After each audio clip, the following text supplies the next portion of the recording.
Today's video is all about how to make an offer that will get accepted in this crazy seller's market.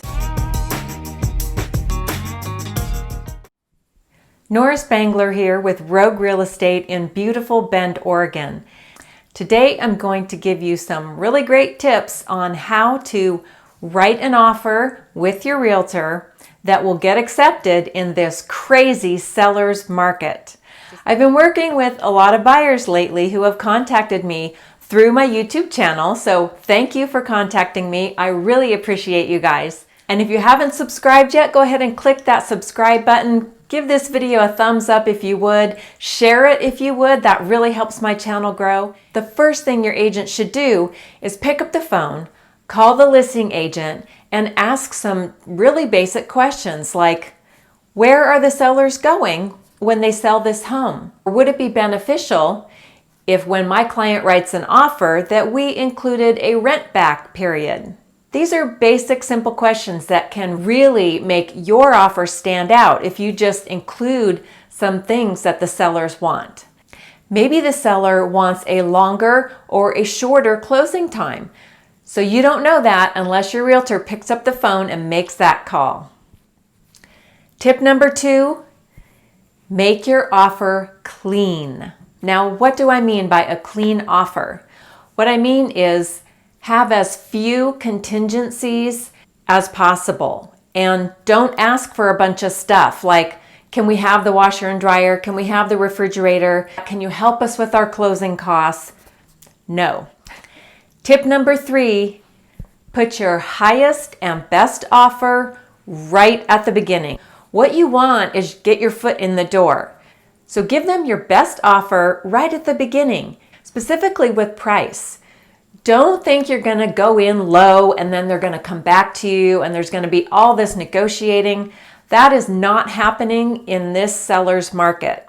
If you don't live in Bend right now and you're thinking of maybe moving here, go ahead and look down below in the description box below this video, and there is a relocation guide that I've prepared for you. So click that link and I will send it to you right away.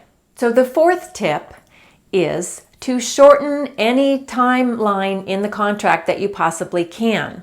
So the home inspection or due diligence period is generally about 10 days, 10 business days.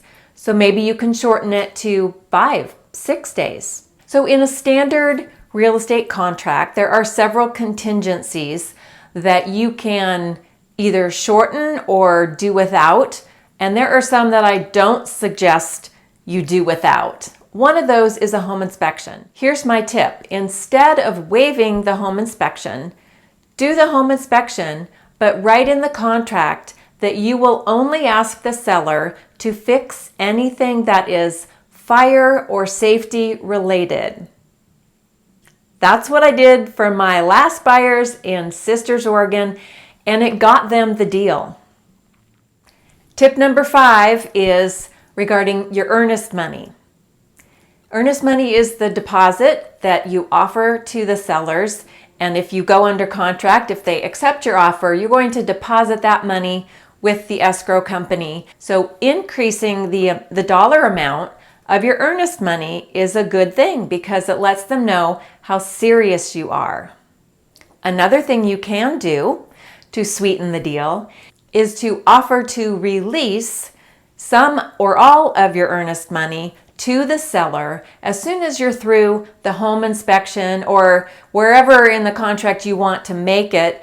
You can say that it's released upon acceptance of home inspection and septic inspection if you wanted to. Whatever works for you, but you would be releasing that money so the escrow company would literally send that money off to the seller and you would not be able to get it back. Number 6 is the escalation clause. My clients have had their offers accepted without actually having to use the escalation clause, but still, when you include it in your offer, it makes your offer better. So an escalation clause works like this. Let's say you offer $300,000 for the home, and your escalation clause is $2,000 over any other competing offer.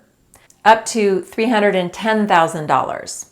So the maximum you would pay for the home would be $310,000, and that would go up in $2,000 increments, and only if the seller can prove and provide the competing offer. So if another person offered $306,000 and your offer was accepted, you would be paying $308,000 for the property.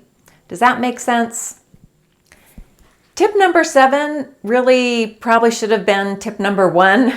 Is you absolutely must be pre-approved, ready to go in order to write an offer on a home. So the reason I didn't put it first was because I generally don't even show properties to clients until they're hooked up with a lender and they have started that process at least. And really, you can't write an offer until you're complete the loan application and you know how much the lender is going to lend to you so that we know what price range we're shopping in. So get your pre-approval. I have some great lenders that I can refer you to if you don't have one. But being pre-approved for your loan before you go shopping is really important in a seller's market. Thanks for watching, and I will see you again next week.